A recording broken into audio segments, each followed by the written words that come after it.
tout a commencé le lendemain qu'on est emménagé dans notre nouvelle maison, où on a eu un rendez-vous chez l'échographe pour l'échographie des 5 mois. Et donc suite à ce rendez-vous, le médecin a décelé l'anomalie cardiaque du bébé. Et donc là a commencé à s'enchaîner toute une série de rendez-vous médicaux pour être sûr et savoir vraiment ce qu'avait notre enfant. Et très vite dans cette journée, on a été amené à prendre une décision, à savoir soit on décidait de garder l'enfant, tout en sachant que si on décidait de le garder, les risques étaient très, très élevés qu'il ne survive pas à l'accouchement. Et dans le cas contraire, s'il devait survivre à l'accouchement, il y aurait eu très peu de chances de vivre plus longtemps que quelques jours, puisqu'il avait quand même un certain nombre de malformations à ce niveau du cœur. Donc du coup après il se met en place donc, le processus donc, de l'IMG, l'interruption médicale de grossesse, où à partir d'un certain mois de grossesse, d'un certain nombre de semaines de grossesse, en fait le bébé n'est plus, le terme ce n'est plus fœtus mais c'est un enfant, donc il est légalement une personne quoi, à naître. Et il est plus possible de faire tout ce qui est curetage, donc c'est un accouchement. Donc moi j'ai accouché donc, d'un petit garçon qu'on a décidé d'appeler Hugo et qui est décédé pendant l'accouchement.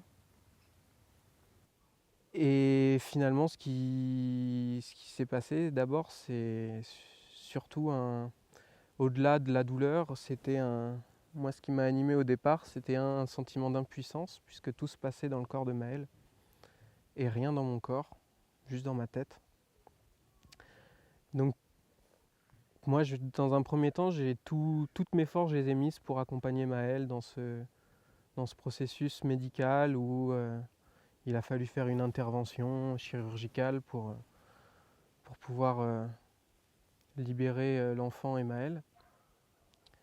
Et c'était très particulier puisque Maëlle a accouché et qu'on a vécu les choses comme un couple qui allait avoir un enfant, sauf que nous, on connaissait l'issue un peu tragique de la situation.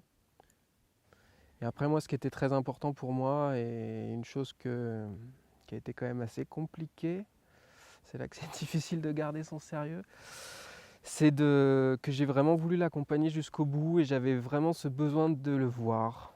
C'est vraiment ça qui m'animait, tu vois, vraiment j'avais besoin d'aller le voir. Et donc du coup j'ai été le voir. Et j'en veux beaucoup à l'hôpital parce que je m'attendais à le voir dans un bel endroit, tu vois, dans un endroit, dans une chambre un peu neutre, un peu, je sais pas, j'imaginais. Et ils me l'ont présenté dans la morgue, tu vois, et j'ai à la fois, je suis hyper heureux de l'avoir vu parce que j'avais vraiment besoin de le voir et de l'embrasser avant qu'il repose dans son cercueil. Et en même temps, cet endroit, il est tellement froid et glauque que c'est un mélange des deux, quoi. C'est à la fois une satisfaction et à la fois un moment que je veux vraiment pas revivre, quoi. Et, euh, et donc voilà, donc j'ai fait ce qui me paraissait être le plus important à faire pour moi en tant que personne et en tant que père aussi, pour Hugo. La sage-femme donc, nous dit qu'il y a une solution en fait. Donc après l'accouchement, c'est eux qui gèrent. Donc ils récupèrent l'enfant. Et donc c'est une incinération commune avec tous les bébés des hôpitaux de Toulouse en fait, décédés ou morts où ils sont incinérés. Et après leurs cendres donc, communes sont répandues dans un jardin, un petit jardin où ils nous montrent une photo. Ça fait un endroit où ça ressemble à un endroit où on fait faire pipi et caca aux chiens. C'est horrible quoi. Ouais. Et de suite, on n'en a pas parlé, donc elle nous propose ça. Et puis donc on écoute avec Thibaut. Et nous on a eu l'image tous les deux séparément, mais en discutant on a vu que c'était la même, c'était les fours crématoires de la Seconde Guerre mondiale. Donc c'était hors de question. Donc là de suite on a basculé dans un autre cheminement.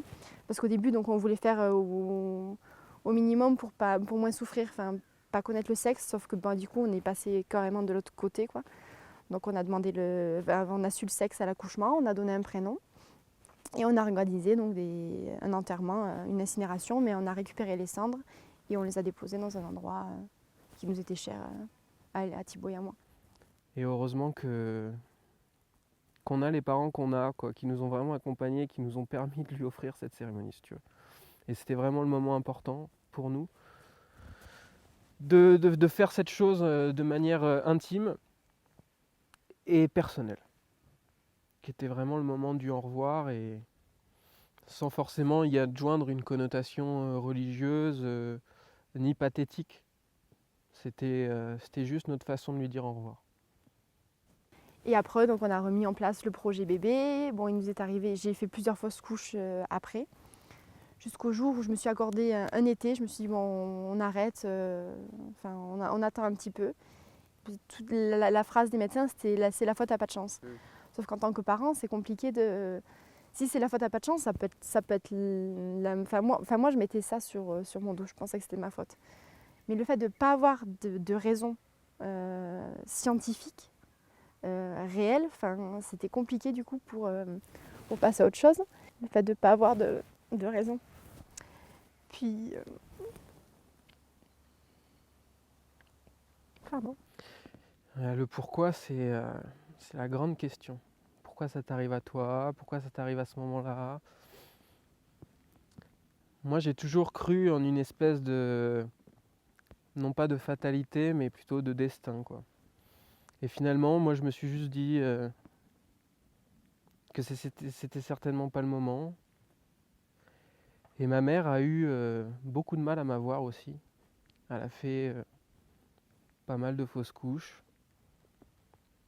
Et du coup, j'ai toujours abordé ma vie, à partir du moment où je l'ai su, ma vie consciente, à partir, je sais pas, d'une vingtaine d'années, quand elle a commencé à me raconter comme elle avait eu du mal à m'avoir.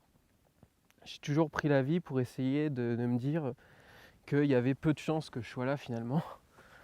Vraiment, hein. Et que du coup, dans tous les malheurs de ma mère, il y a ce bonheur que moi, j'ai pu connaître la vie. Donc mon devoir, c'est de lui rendre. Et de dire que la vie est quelque chose de beau. Et donc du coup, j'essaye de la rendre par rapport aux gens que je rencontre, par rapport aux choses que je fais. Et donc du coup, j'ai essayé de le prendre de la même manière par rapport à Hugo et Marius. Marius, il y a vraiment zéro probabilité qu'il soit là. Normalement, si tout se passait logiquement, il ne devrait pas être là. Et donc du coup, pour moi, c'est un petit être exceptionnel. Un peu comme moi, je le ressens. Je ne me sens pas exceptionnel dans le fait d'être exceptionnel, mais dans le fait que ma vie soit quelque chose d'exceptionnel. Parce qu'il n'y a aucune raison que je sois là au final. Parce que si tout avait fonctionné dès le départ, Thibaut il serait pas là et Marius il serait pas là. Donc du coup on a un peu le même destin lui et moi et c'est ça m'aide aussi beaucoup à avancer et à essayer de résoudre cette question du pourquoi.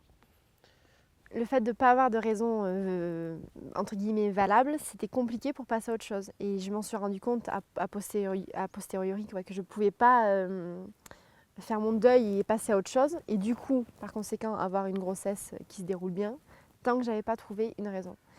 Et en fait, il y a un médecin qui s'appelle Jean-Jacques Renel, qui fait des miracles à Toulouse, qui m'a été conseillé par une sage-femme amie en fait, de mes parents, qui est kinésithérapeute, un peu qui surfe sur une vague un peu bizarre.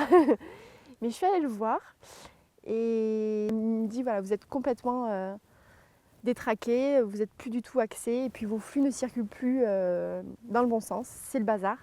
Revenez une deuxième fois. Mais c'était le seul à me donner. Il me dit tant qu'on n'aura pas réglé ça, vous ne pourrez pas retomber enceinte et que ça se passe bien. Il me dit il faut régler votre énergie et votre équilibre de flux. Mais c'était le seul à me donner une raison depuis X mois. J'y suis retournée une deuxième fois. 15 jours après, j'étais enceinte de Marius. Donc, ça marche. Ouais. Marius, c'est vraiment un cadeau parce que entre Hugo et Marius, il y a eu encore des déboires. Donc, du coup, tu te poses la question de savoir si un jour tu le seras père, si tu peux permettre à ta femme de... Enfin voilà, beaucoup de questionnements personnels. Et la grossesse de Maëlle pour Marius, ça a été un moment Ça a été 9 mois de stress total. On a été tellement stressés pendant cette grossesse, on a eu des étapes, on était très suivis médicalement, avec des rendez-vous un peu charnières aux alentours du 5e mois, puisque c'est à partir de ce mois-là que les échographes peuvent vraiment voir comment se développe le cœur de l'enfant. Et comme on n'avait pas encore vraiment de réponse à savoir si Hugo avait eu une maladie génétique ou pas, on était toujours un peu dans l'attente de savoir si ça allait aboutir ou pas. Et donc du coup, l'arrivée de Marius, c'est à la fois un moment hyper heureux et à la fois un moment qui te fait ressortir beaucoup de choses. Puisque la première fois que j'ai vu Marius, je l'ai appelé Hugo. Et que quand la première fois que j'ai vu Marius, j'ai vu Hugo comme je l'avais vu avant qu'il parte. Donc c'est des sentiments que tu croises et que tu entrecroises. Je dis souvent à Maël que je suis plus trop le même homme depuis cette histoire. Il y a mon rapport au monde a un peu changé, mon rapport aux choses. Et le jour où j'ai appris que j'avais un fils, j'étais tellement heureux que j'avais aussi énormément peur de ne pas avoir de fils derrière, même si avoir une fille m'aurait comblé de bonheur. Hein. Mais je sais pas, après on a tous des représentations et des schémas dans nos têtes qui sont difficiles à expliquer. Et j'avais vraiment envie d'avoir un fils, quoi. Et donc du coup, j'avais aussi cette crainte-là. Donc c'est pour ça que Marius, c'est vraiment le cadeau, quoi. Je me disais toujours, tant que j'ai pas un autre enfant, je ne serai pas guérie. Et en fait, je me suis rendu compte que tant que je tenais ce discours-là, je ne pouvais pas tomber enceinte parce qu'il faut vraiment faire son deuil avant de retomber enceinte. Et quand je disais donc qu'il fallait que je tombe enceinte et que j'ai un bébé pour guérir, non, c'est pas ça. Il faut que tu guérisses, enfin que tu guérisses, que tu fasses ton deuil.